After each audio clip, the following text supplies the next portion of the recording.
I sat in my office on a Tuesday morning, and my daughter didn't recognize me. Not because she didn't know who I was, but because when she looked at me, sitting in that leather chair, surrounded by awards and plaques and framed photographs of business deals, she saw a stranger. She saw someone she used to know. I'm 68 years old now, and I'm going to tell you what I've learned. Not the version that sounds wise or edited, the real version, the one that wakes me up at 3 in the morning. I was born in 1958. Growing up, I watched my father work. He built a life on discipline and sacrifice. He told me that success required everything, that shortcuts were for people without ambition, that feelings were luxuries for people who couldn't afford them. I believed him completely. When I was young, I had a simple equation in my head.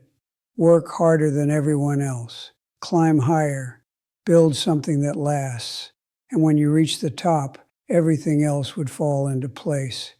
Your family would respect you. Your children would be proud.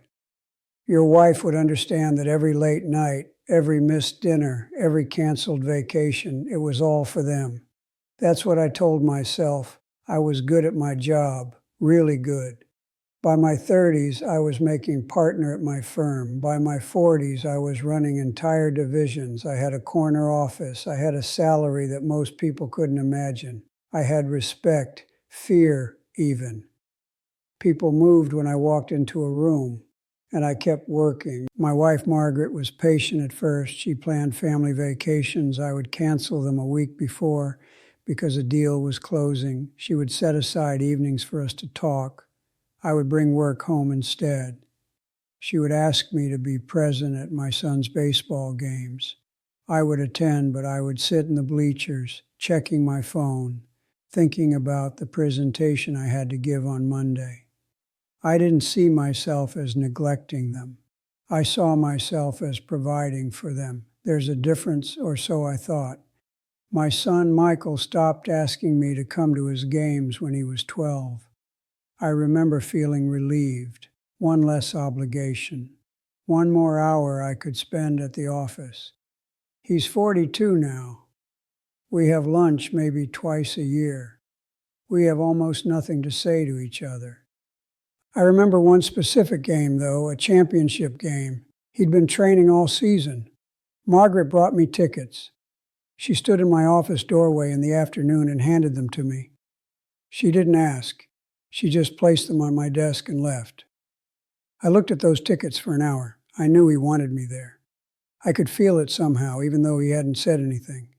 But I had a meeting scheduled, a client dinner that couldn't be moved. I gave the tickets to my secretary, told her to go, enjoy herself. She did. She went and cheered for my son while I sat in a restaurant discussing quarterly projections with men whose names I've already forgotten. Michael's team won that game. He pitched 7 innings without letting a single run through. I found out about it from Margaret. She told me how well he played, how he kept looking into the stands, searching. She didn't say it directly, but I heard it in her voice. He was looking for me. I said I'd take him out to celebrate the next day. I did. We went to his favorite restaurant. We sat across from each other, and I tried to ask him about the game, but something had changed. He gave me short answers. He was polite, but distant. And I realized even then that I had missed something important. Not just the game, something bigger. A moment when he needed to know that I thought he mattered. I told myself I'd do better next time. There would be other games, other moments. But there weren't, or rather, there were. But he stopped inviting me to them. My daughter Sarah was different. She was the type of child who wouldn't give up easily. When I missed her school recitals, she would tell me about them. When I wasn't at her high school graduation because of a conference in Singapore, she didn't cry in front of me, but I heard about it later from Margaret. I had chosen to go to that conference months earlier. When I made the choice, the graduation seemed far away, abstract. But when the date got closer, when Margaret started talking about how Sarah wanted me to sit in the front row, when I saw Sarah in her dress for the first time, and she looked so grown up, so beautiful, so ready to step into the world, that's when it hit me. I couldn't change it. I had already committed.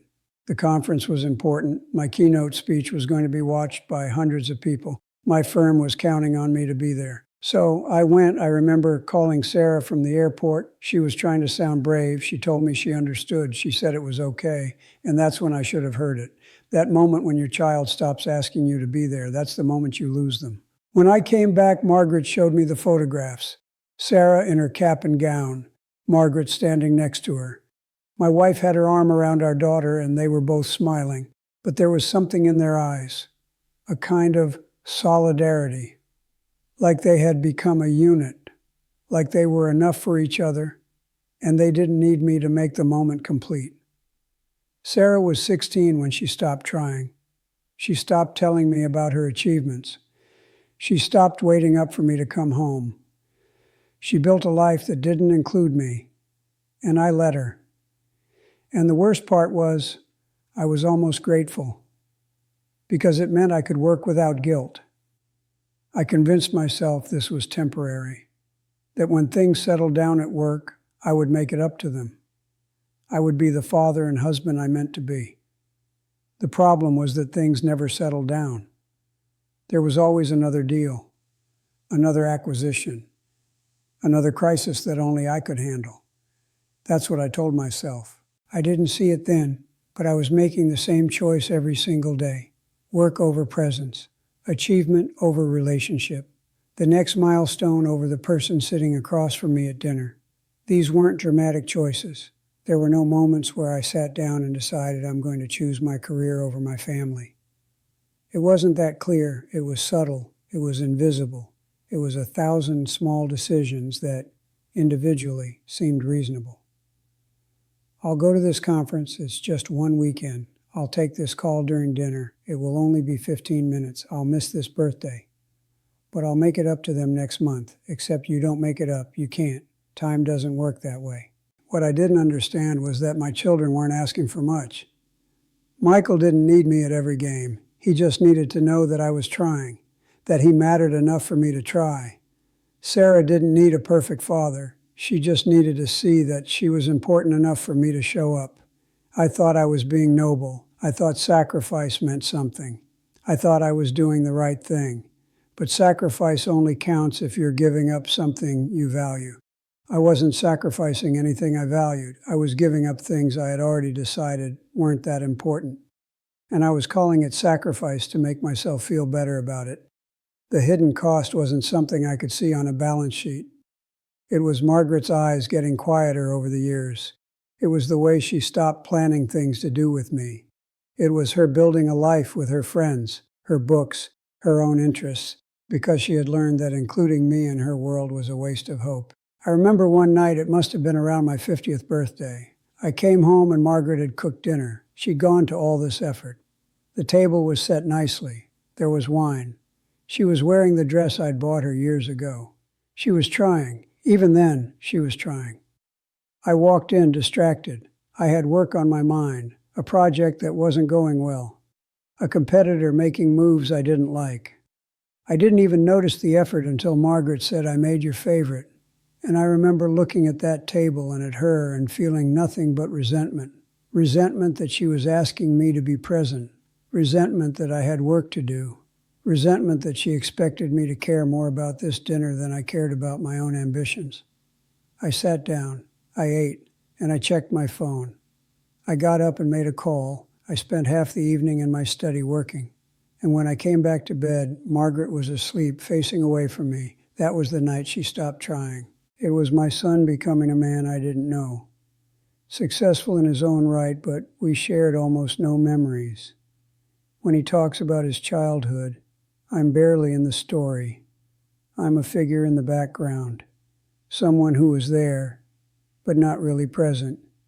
He has memories with his mother, with his friends' parents, with his soccer coaches, with his teachers, but not with me. I was the man who lived in the house. That was my role. It was my daughter learning not to need me, and realizing, years later, that this was the greatest loss of all. Because when you become the kind of father who is too busy for his daughter, you don't just miss her life. You become someone she has to learn to live without. By the time she turned 20, it was like I didn't exist in her world anymore. She would update me on what was happening in her life, the way you'd update a distant relative, polite, formal, empty. She got engaged 3 years ago. She asked her mother to walk her down the aisle. Not me, her mother.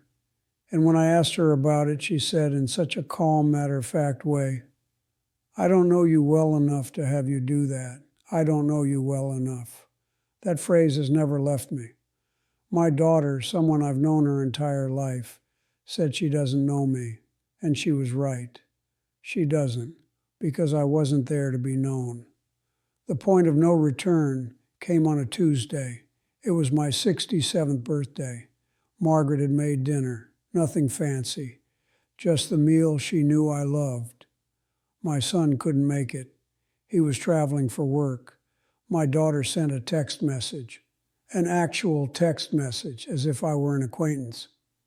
Margaret sat across from me, and I saw something in her face that I hadn't seen before. Not anger, not sadness, just a kind of settled acceptance. She had stopped hoping that I would change. She had stopped waiting for me to choose her. She had made peace with the fact that I was who I was, and I wasn't going to be any different. We ate dinner in near silence, and then, after 20 minutes, she said something so quietly I almost missed it. "I don't think you've ever really loved me," she said. "I think you love the idea of having a family, someone to provide for, someone to justify your ambition. But the actual people, Margaret, Michael, Sarah, I don't think you've ever really loved us." I tried to argue, I tried to defend myself. I said things like, "I've given everything for this family." I said, "I've sacrificed so much." I said, "Everything I did was for you." And she just looked at me and said, "Yes, but not what we asked for. We never asked for this much money. We never asked for you to be important in the world. We asked for you, just you, present, interested, trying. And you couldn't give us that because you were too busy trying to be something else." That night, I went back to my office. Because that's what I did when things became difficult. I worked. But for the first time in my life, I sat at my desk and felt the weight of what I'd done. Not the professional achievements, they suddenly meant nothing. I felt the weight of all the moments I'd missed, all the conversations I hadn't had, all the small instances of presence that I'd traded for the next promotion. I opened my filing cabinet and found a stack of old photographs. Pictures of Michael as a kid. Pictures of Sarah at her recital. Pictures of Margaret when she was younger, when her eyes still had that light in them. Pictures of family vacations I attended but wasn't really present for. I stood there for an hour, looking at these photographs of people I love but have never really known. I realized something that night. My children didn't need what I had to offer. They needed what I could have offered them but didn't. And now it's too late. I'm telling you this because I want you to understand something that I'm only now learning at 68. Success in the world is not the same as success in a life. I built something impressive in my career. I have money. I have status. I have the respect of people who don't actually know me. And it's all empty. Not because money is bad or achievement is worthless, but because I chose them instead of something else. And the something else, the people I love, they can't be chosen later. They can't be earned back. There's a window. It's not infinite. Your children grow. They become who they're going to be. And if you weren't there to help them become it, then you become someone they had to learn to live without. I didn't understand this when Michael was 12. I didn't understand it when Sarah was 16. And by the time I understood it, the window had closed. I want to speak directly to you now, wherever you are, whatever you're doing.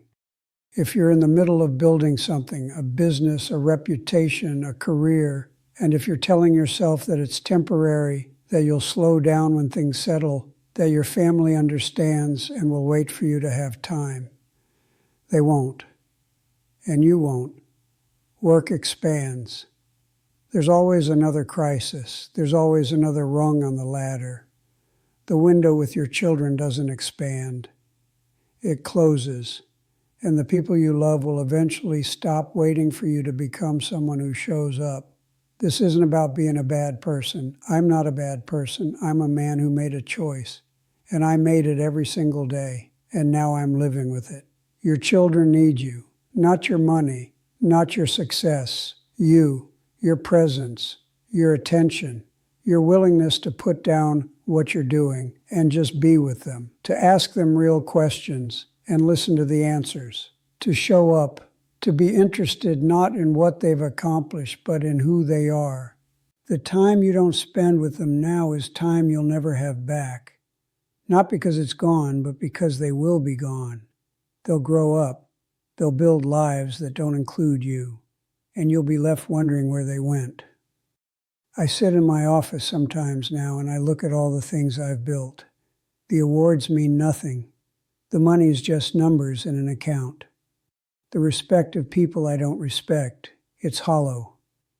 But sometimes Margaret sends me a photo of our grandson, Michael's son. I've met him twice. He's 4 years old. His name is James. And I wonder if I'm going to make the same mistake with him. If I'm going to look up one day and realize that he's grown up without knowing me. I'm trying now. At 68, I'm trying to know my children. I'm trying to build a relationship with them. Some of it is possible. Some of it isn't. There are things I will never get back. I will never have those baseball games with Michael. I will never walk Sarah down the aisle. I will never have those quiet evenings with Margaret where she felt like she mattered most. Those moments are gone, and that's something I have to live with every single day. But maybe, if I'm intentional, if I'm present, if I show up for the moments that are still ahead of me, I can be the grandfather that I wasn't the father. Maybe I can break this pattern before it repeats again. I'm telling you this because maybe you're different. Maybe you can hear this and change course before you end up like me. Maybe you can be the person I wasn't. Maybe you have a chance to be the parent who is actually there, not just physically present, but emotionally available, genuinely interested, willing to put the work aside and just be. You have a window. It's not as wide as you think. Your children are growing. Every day that passes, they're getting older. And the days you miss, the conversations you don't have, the games you skip, the milestones you aren't part of, those are days you will never get back. I know what it's like to convince yourself that it's okay, that you're doing the right thing, that you're providing, that you're building, that you're securing a future for them. But I'm telling you, from the perspective of someone who has lived through it, that future doesn't matter if you're not in it. You have a choice right now. Today, you can choose to be present. You can choose to be the person your family needs. You can choose to build your career in a way that doesn't require you to sacrifice the people you love. But you have to choose, and you have to choose now. Because later is a place that doesn't exist until it's too late. I'm sitting in my office as I record this. It's very quiet. There are no phones ringing, no meetings scheduled, no deals that need my attention. I'm retired now. I have all the time in the world, and I've never been more aware of how empty it feels. I look at the photographs on my desk, the ones I finally pulled out and framed, and I think about the man I was. The man who was so sure that his way was the right way. That ambition and sacrifice were the same thing. That love meant providing, not presence. That man was wrong. I'm leaving this message for you because I'm running out of time. Not in a dramatic sense. The doctors say I have years left. But I can feel something shifting. I can feel the weight of all the choices I've made, all the people I've let down, all the moments I've lost. And I want someone, maybe you, to hear this and understand before it's too late. Your life is not going to be longer than you think. It's going to be shorter. You have less time than you believe, and the people you love deserve more of it than you're probably giving them. Don't be me. Please. Don't be the man who built an empire and lost a family. Don't be the one who has to sit alone in an office and wonder what might have been. Don't be the one who has to learn at 68 that the things that matter most can't be earned back or rebuilt or fixed with money. You still have a chance, you still have time, you still have children who would love to know you, a spouse who is still waiting even if they've stopped saying it, a life that could still matter in the way that actually counts. The door is still open, but it won't stay open forever. What you do with this moment, what you choose right now, that's going to determine everything. Choose wisely. Choose presence. Choose love. Because in the end, that's all any of us have. Not what we built, not what we achieved, but who we loved and whether we let them know it. That's the only thing that lasts. That's the only thing that matters. Everything else is just noise. If this message has reached you, if this story has touched something inside you, I want you to know that you're not alone in the struggle. Before you leave, I want to ask you for one thing. Please subscribe to this channel, not for me, but for yourself. Because there are more stories like this, more warnings, more truths that need to be heard, more people who have learned these lessons the hard way, just like me. By subscribing, you're choosing to stay connected to these messages. You're choosing to be reminded again and again that the life you're building right now, the choices you're making today, they matter more than you know. And to those of you who have listened to this entire story, who have sat with me through this confession, who have heard every word, every regret, every truth, I want to thank you. Your willingness to listen, to stay, to truly hear what I'm saying means something to me. It means this isn't just an old man's rambling. It means maybe, just maybe, this will change something for you. So I'm asking you to do one more thing. Leave a comment.